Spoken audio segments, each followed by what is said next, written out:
I have nothing to say here. Yesterday's episode of High Ones was pretty good. Okay, let's get to my low, my high, my act of kindness before we continue on here. Um, I would say that my low is, well, my low and my high are kind of, connected because yesterday I couldn't see my nephews. Well, here's the thing.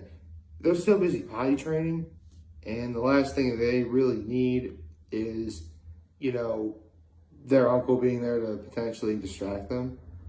I mean, I don't know much other than they're getting a little bit better. I can say that part at least. So, there's that. Well, of course I gotta ask, and, I'd like to know as they progress. I mean, what kind of uncle would I be if I didn't, learn more about my nephews as they got older? I mean, I don't want to be one of those weird, shady uncles where, I see them once when they're, one, and then, wait 5 years and see me, oh, yeah, I forgot you're my nephews. I don't want to do that. I want to be a good uncle. That's just me. And here's the thing regarding my high. Even if they weren't busy potty training and doing all that stuff, I couldn't see them anyway because I had to see someone really important. But it's the kind of importance where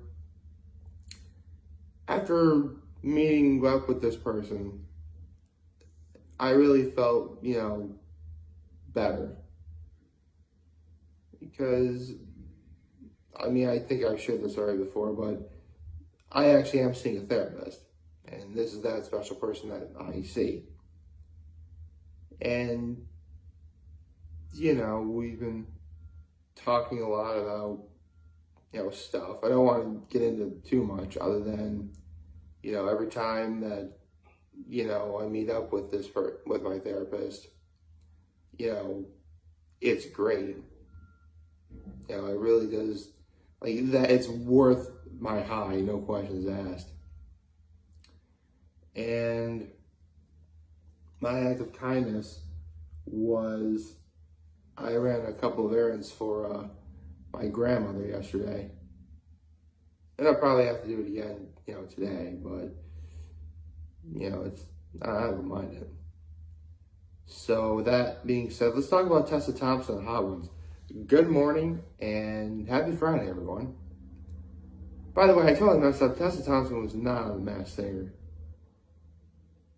I swear whoever won this last season of The Masked Singer kind of looked like her. It was the hair. She has crazy, knotted dreadlock looking hair. Which is a cool style, I guess. It is.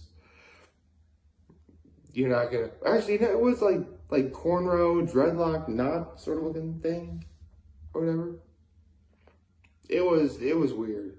Anyway, so Tessa Thompson was a Hot Ones, obviously to promote Thor: Love and Thunder. And, needless to say, I did learn quite a lot from, this episode. I learned what her thoughts are with working for a Taika Waititi because, including Thor Ragnarok and Thor: Love and Thunder, Taika Waititi's been really growing in popularity. Anyone who's ever worked with him on any other movies will tell you that, he's awesome. I believe he was in Jojo Rabbit. He was in the recent Lightyear movie. I've even seen him in interviews, and Taika Waititi just sounds like a really fun guy. And, when Tessa Thompson was talking about working with Taika, she mentioned how he would, when they did Thor Ragnarok, obviously with Ragnarok, everything is being destroyed. But what if he could go a little bit meta with that by saying, okay, we're going to destroy all the other previous movie tropes that the previous Thor movies, were known for. We're going to share that completely out of the way. And we wound up getting Thor Ragnarok, which that was a pretty fun time in the theater I had. It was. It totally was. I wound up seeing that with my brother and his wife. This was before my nephews were born, obviously. But man, it was fun. That reminds me, I gotta get the Immigrant song on my iPod. I forgot how good that song is. Anyway, another thing Tessa talked about that I have to mention, because here's the thing. I'm pretty sure at this point everyone on the internet has heard of what Comic-Con is. And really what a con is, or a con is short for convention. You know, lots of fans of something, of a particular subject, you know, get together, celebrate. Sometimes you wear costumes, have fun, stuff like that. My cousin's been to a couple of conventions, actually. I have a cousin who's been to a couple of conventions, actually. And she tells me she has a blast every time. With that said, you know, Tessa Thompson, as like a guest at Comic-Con, as, you know, being on like a panel and everything, one thing you're not allowed to do is you're not allowed to walk the floors of Comic-Con. Essentially, you're not allowed to walk amongst, you know, everyone else who's there, which, considering it's the Comic-Con, you'd think it would be very little elbow room in there. Because, seriously, anyone who tries to get a ticket for Comic-Con, like, tickets go, like, just like that. And, like, it's supposed to be a lot of fun. I don't know how much a ticket costs, but, again, it's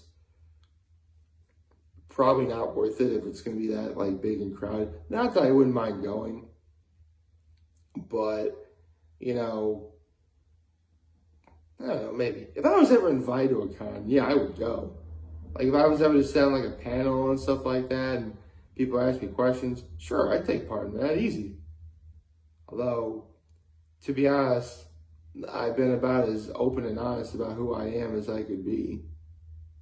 You know, well, I'm sure people, if I was ever on a con or a panel, like, I'm sure there'd be some people who'd ask questions about me that I would be like, that's a very good question. Let me see if I can answer that. I would do that, sure. But in terms of walking the floors of Comic-Con, Tessa Thompson did something that's absolutely genius. And quite frankly, if I had thought about it, I'd be like, man, I want to do that too. She actually borrowed a stormtrooper costume. I mean, come on, it's Comic-Con. Stormtroopers are going to be everywhere. She wore it, and she walked all around the floors, and nobody knew it was her. I'm like, that is genius. That's like the greatest disguise ever. And, I mean, don't get me wrong, disguising yourself as a stormtrooper really isn't anything new. I mean, the first Star Wars movie did that. I mean, they even made fun of the fact that since, you know, especially in the original trilogy, all the stormtroopers were clones, so they have to be like the exact same height. But Mark Hamill and Harrison Ford were both, you know, in stormtrooper costumes, but it's very clear Mark Hamill is not as tall as Harrison Ford. So when Mark Hamill is the one who saves Carrie Fisher, I really just say that. When Luke is the one who saves Leia, Leia's like, aren't you a little short to be a stormtrooper?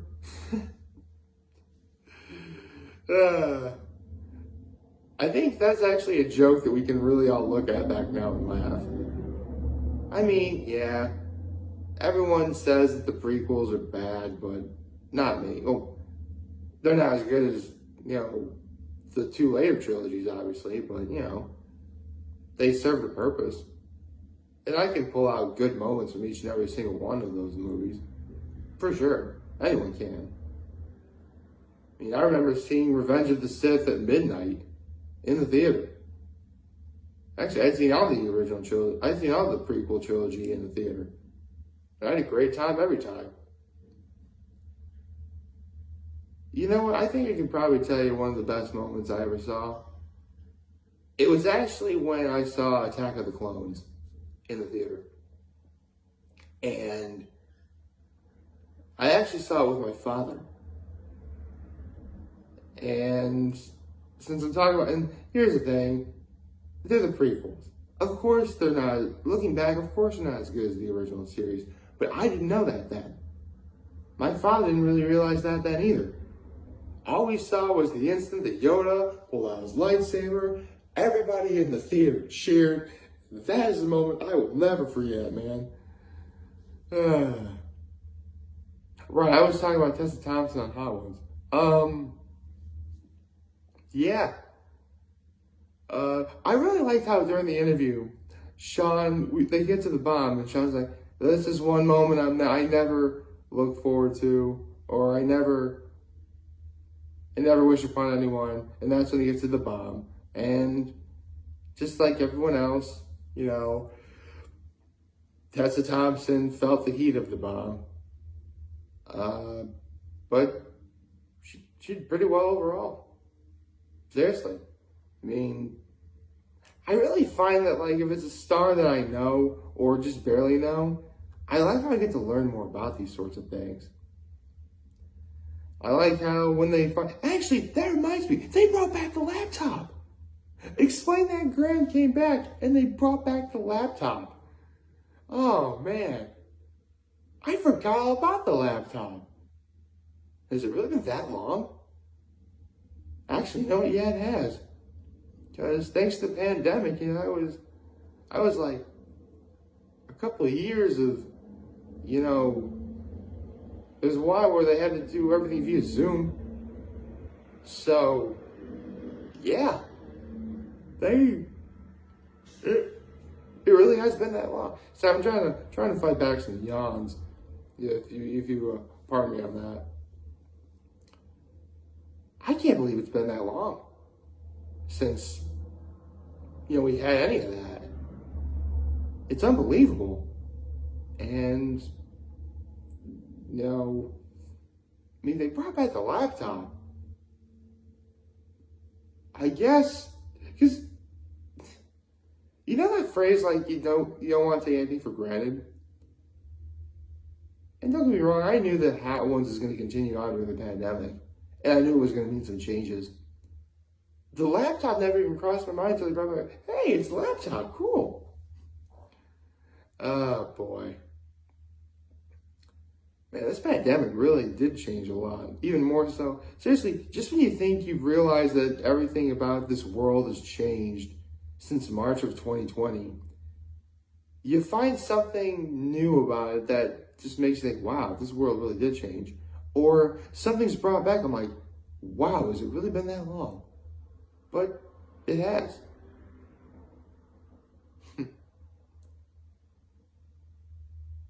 I mean, there was a point where, you know, I mentioned, you know, Comic-Con, other conventions earlier. Nobody was having any of those. But they're back. And they thrive more now than ever. So, I really do feel like, yeah, I know, everyone's going to be, you know, up in arms about, oh, we're still in the pandemic, you know, the changes involving not just this pandemic, but this presidential election and the gas prices and everything. Yeah, people are going to be up in arms about that. But that's actually what I try and, you know, put off. And by put off, I mean, look, people are already going to complain about it. What am I going to do that's any different? Other than just ignore it, man. Look for something good during the day. You know, it's one of the main reasons why I have a low and high in active kindness. Because there is never going to be a day that's perfect. No way. Never going to happen. You know,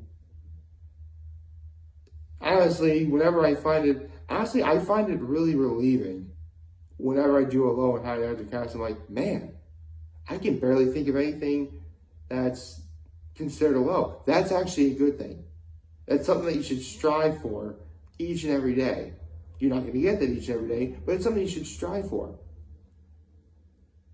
And now, more and more, I'm able to say, I can't really think of much that constitutes a low. I'm glad I'm able to say that.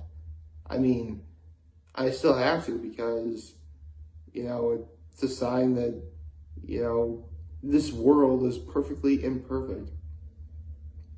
Which reminds me, one of my all-time favorite quotes from Jimmy Neutron is, for those of you who know, Jimmy Neutron was on Nickelodeon. Humans are supposed to be flawed. Their flaws indicate that they're functioning perfectly. Well, me having a low and high in active kindness should pretty much tell you he's right. Don't sweat the small stuff, man. Don't sweat the small stuff and enjoy the ride. And that's what I try and do. It's a bumpy ride, but better than not riding at all. And as someone who once contemplated suicide, I'm allowed to make that statement. Like, favorite, share, the subscribe button, follow me on social platforms, YouTube. I am very humble in this video for all of you guys who watch and enjoy for name. Hopefully a wonderful, wonderful Friday. Remember, you're going to talk to me, you're going to let me right back. Take care and make good choices. See ya.